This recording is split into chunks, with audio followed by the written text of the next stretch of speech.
క్రైస్తవ జీవితంలో ఈరోజు మనల్ని మనం ప్రశ్నించుకోవలసిన అత్యంత ముఖ్యమైన ప్రశ్న ఏమిటంటే, నేను నిజంగా రక్షింపబడిన దేవుని బిడ్డనా? మేము చర్చికి వెళ్తాము, ఆరాధిస్తాము, పాటలు పాడుతాము, కాని రక్షణకు అది మాత్రమే గుర్తునా? రోజువారీ ధ్యానం. దేవుని ఆత్మ మీలో నివసించియున్న ఎడల మీరు ఆత్మ స్వభావము గలవారే గాని శరీర స్వభావము గలవారు కారు. ఎవడైనను క్రీస్తు ఆత్మ లేనివాడైతే వాడాయన వాడు కాడు. రోమీయులకు 8:9.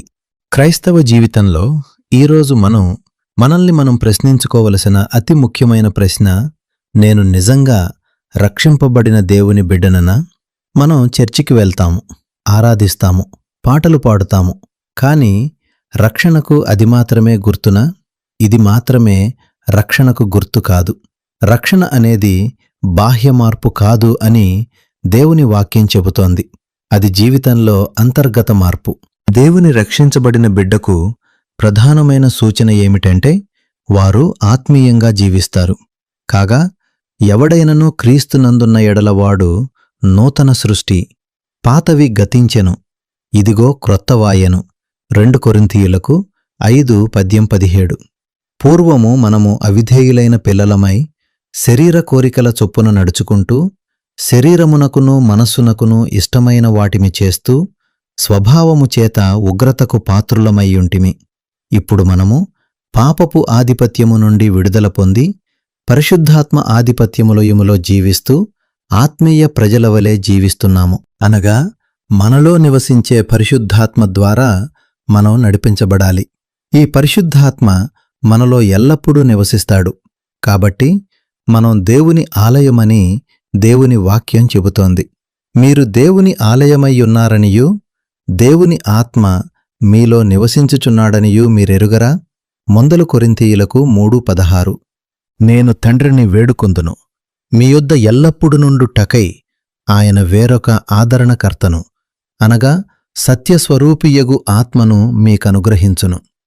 లోకము ఆయనను చూడదు, ఆయనను ఎరుగదు గనుక ఆయనను పొందనేరదు. మీరు ఆయనను ఎరుగుదురు, ఆయన మీతో కూడా నివసించును, మీలో ఉండును.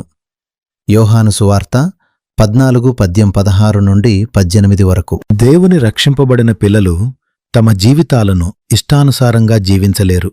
వారు దేవుని ఆత్మ ద్వారా నడిపింపబడాలి. దేవుని ఆత్మ ద్వారా నడిపింపబడటం మనస్సులోనే ప్రారంభమవుతుంది. మనం మన ఆలోచనలలో శరీర సంబంధమైన విషయాలను ఆలోచించినప్పుడు అది చివరికి మనల్ని శరీర సంబంధమైన వ్యక్తులుగా మారుస్తుంది మరియు పాపానికి నడిపిస్తుంది.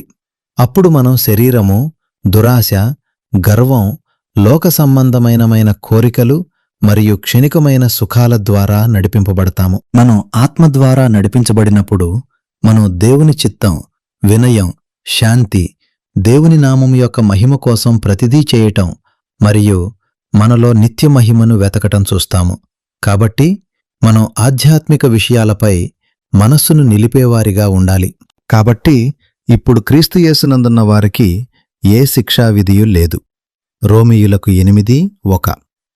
ప్రభువైన యేసుక్రీస్తు కృపయు, తండ్రి యొక్క ప్రేమయు, పరిశుద్ధాత్మ సహవాసము మీతో ఉండునుగాక. ఆమెన్.